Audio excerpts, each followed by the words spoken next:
À la base, c'était une question sur l'argent que je t'avais posée, sur qu'est-ce que ça t'avait apporté l'argent. Qu'est-ce que ça m'a apporté l'argent? Plein de choses. Plein de choses. Mais pas ce qu'on croit. J'ai fait un podcast avec Christian Junot, je ne sais pas si tu le situes, il y a pas longtemps, et où il disait que l'argent est souvent synonyme de liberté et de sécurité pour les gens. C'est les deux choses qui reviennent le plus. T'en penses quoi? J'en pense que oui. Et j'en pense que la sécurité que l'argent m'a apportée m'a permis d'arrêter de croire que mon insécurité venait de l'extérieur et de réaliser qu'elle vient de l'intérieur et d'adresser le vrai challenge. Et pareil sur la liberté.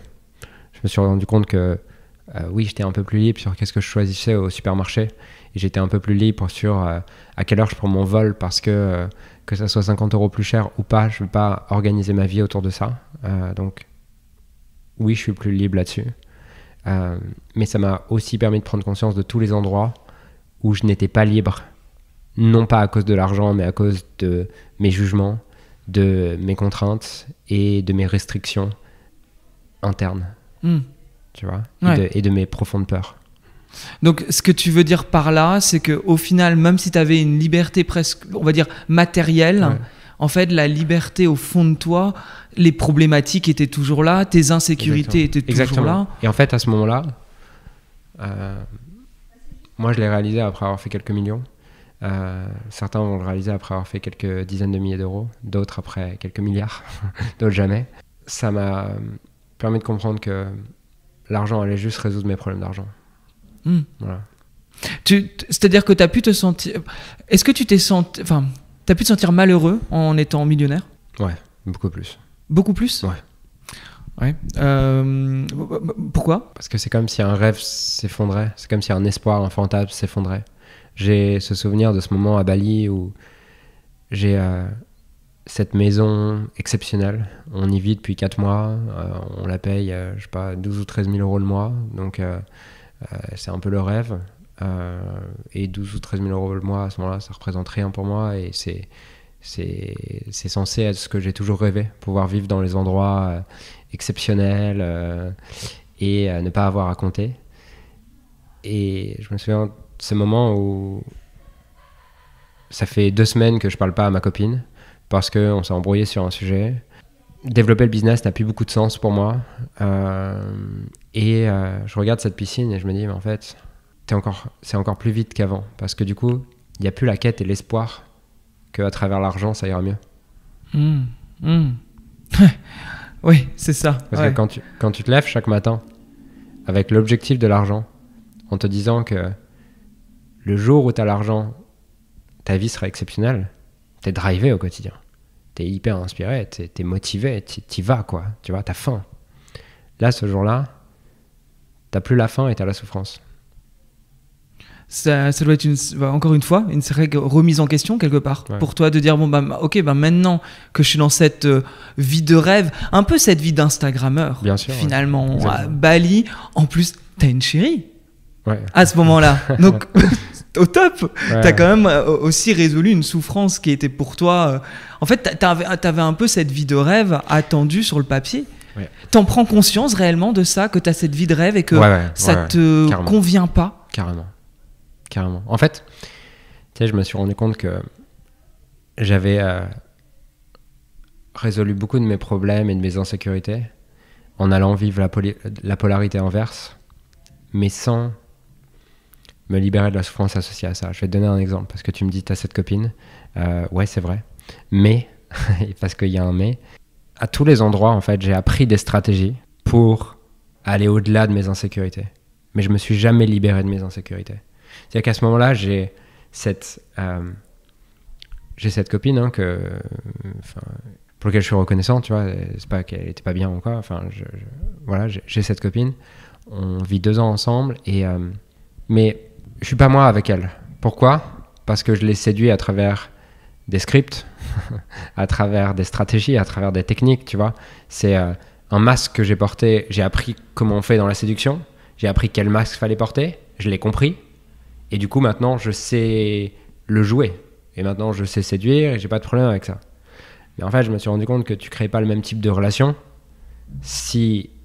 et c'est tu peux avoir appris à séduire en apprenant quel masque il faut jouer, mais pour autant, quand t'enlèves ce masque et que t'es avec toutes tes facettes, être toujours très insécure avec l'autre. Et moi, c'était mon cas.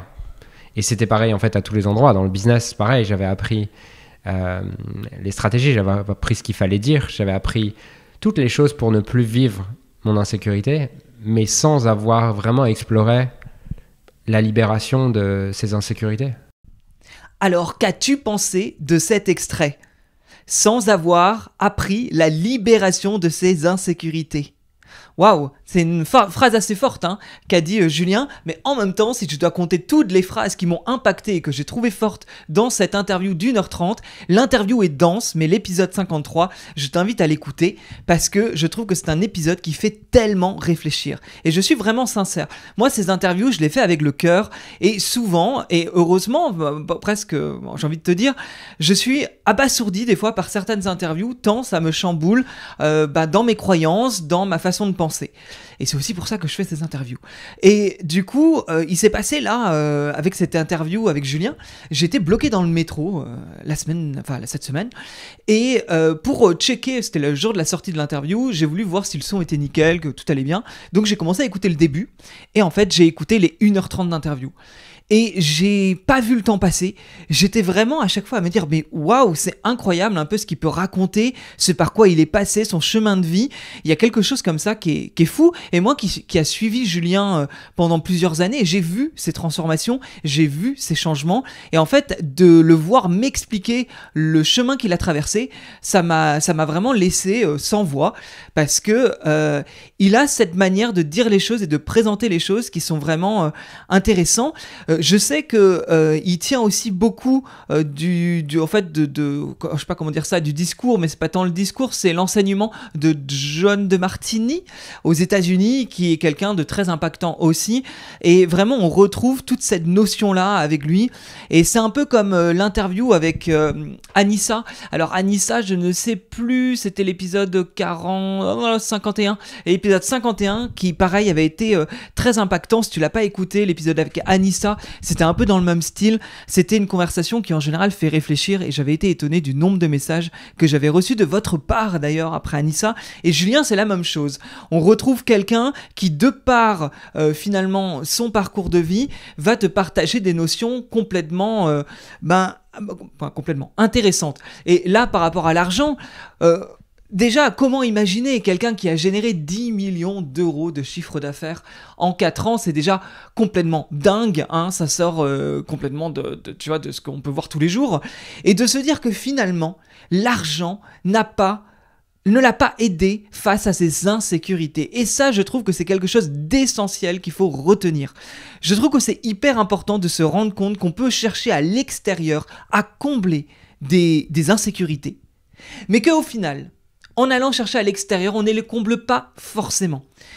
Et c'est quelque chose que moi de mon côté, que je travaille, puisque c'était un peu la même chose. Je me sentais, moi à l'époque où j'avais pas d'immobilier, où j'étais à découvert tous les mois, je me sentais beaucoup plus libre que les moments où, que par la suite, quand j'ai investi dans l'immobilier et que j'ai gagné plus d'argent. En fait, c'est ça qui est complètement fou. C'est de se dire que, en fait, on peut développer même des insécurités via des choses que l'on comblait. Donc, c'est là où je me dis quand même que le cerveau humain est très intéressant et que ça nous challenge énormément. Parce que dans la vie, à quel point des fois on ne peut pas se retrouver bloqué face à des challenges et on va chercher le mauvais endroit. Est-ce que finalement, dans peut-être le fait de je sais pas, de pas te sentir assez beau, assez belle, de ne pas te sentir assez bien, de ne pas te sentir assez comme ci, assez comme ça, tu vas pas chercher à solutionner les choses avec l'extérieur sans te rendre compte que là tu es en train de combler quelque chose que tu devrais régler avec toi-même. Alors, évidemment, moi, c'est un travail que je fais avec ma psy, mais néanmoins, c'est un travail qui prend un peu de temps. Et je me fais accompagner pour justement aller chercher là où j'ai la peur de ceci, la peur de cela. En ce moment, et j'en ai pas encore parlé beaucoup, mais je fais ce qu'on appelle une diète cacao. Alors une diète, je ne fais pas que du cacao tous les jours, mais tous les matins, je prends du cacao pur, dit sacré. Enfin sacré, c'est du cacao pur, on va dire, avec une coach qui me suit, avec des méditations. C'est très très très très intéressant, je te ferai un débrief sur le sujet. mais je vois que ce matin, j'ai balancé une dizaine de peurs qui m'habitent encore. Mais donc, que faire face à ces peurs ? Eh ben, faut travailler, faut aller voir ces zones d'ombre et faut pas les lâcher. Et ça, c'est quelque chose que je fais vraiment de plus en plus pour tout simplement trouver l'alignement total. J'ai envie de te dire, n'est-ce pas le but de ce podcast de la vie et de se sentir pleinement heureux, satisfait et plein, j'ai envie de te dire, mais plein par l'amour intérieur que l'on ressent. J'ai l'impression d'être Jésus quand je te dis ça. Oh là là, je pars dans des délires. Mais bref, je peux pas dire ce que Julien dirait bien mieux que moi, donc si vraiment tu veux aller plus loin, écoute l'interview avec Julien. Ouais, franchement, je pense que je le réécouterai encore. Des fois, tu vois, je me dis, mais à quel point il y a tellement de choses à apprendre. Et souvent, je me dis, mais on ne sait jamais rien, en fait. On ne peut que découvrir. Et j'aime bien cette posture que l'on peut avoir de, finalement, et si je ne savais pas, qu'est-ce que je pourrais apprendre ? Dernièrement, j'ai accompagné Anne Guéquier, qui était dans le podcast précédent, donc c'était l'épisode 52 du podcast Métamorphose. Je l'ai accompagné pour son interview d'Alejandro Jodorowsky. Je vais pas réussir à le dire, Rodowski. Bon, si tu le reconnais, c'est un grand tireur d'oracle, de tarot. En tout cas, enfin, il tirait le tarot, il a fait des films, enfin bref. Et il a 94 ans. Et à la question d'Anne qui lui demandait à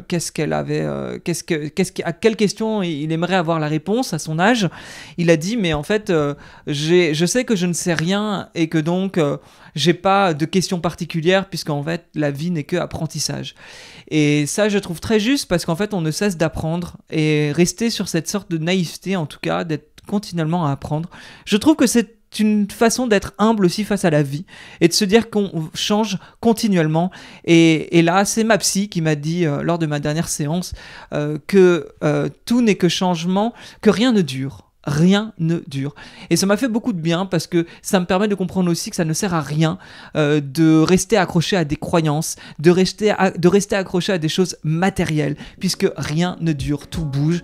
Et donc le mieux, c'est de s'adapter et de suivre ce torrent de vie, à apprendre finalement à être sur ces vagues, à surfer avec les vagues, qu'elles soient grandes ou petites. N'est-ce pas une jolie métaphore ? Bref, je m'emballe, je vais arrêter là. J'espère que ça t'a plu, en tout cas cet épisode, cet extrait et l'épisode avec Julien. N'hésite pas à me le faire savoir, à m'envoyer un petit message, à laisser 5 étoiles sur Apple Podcast ou Spotify et laisser un commentaire également sur Apple Podcast, Spotify. C'est vraiment le plus beau cadeau que tu pourrais me faire pour 2024, je te l'assure. Et tu peux partager l'épisode sur Instagram aussi. Si ça t'a plu, si tu penses que ça pourrait inspirer les autres, tu peux le faire. Ce podcast est gratuit et c'est grâce à vous qu'il vit. C'est grâce à votre soutien que ça me donne chaud au cœur. À très bientôt, salut!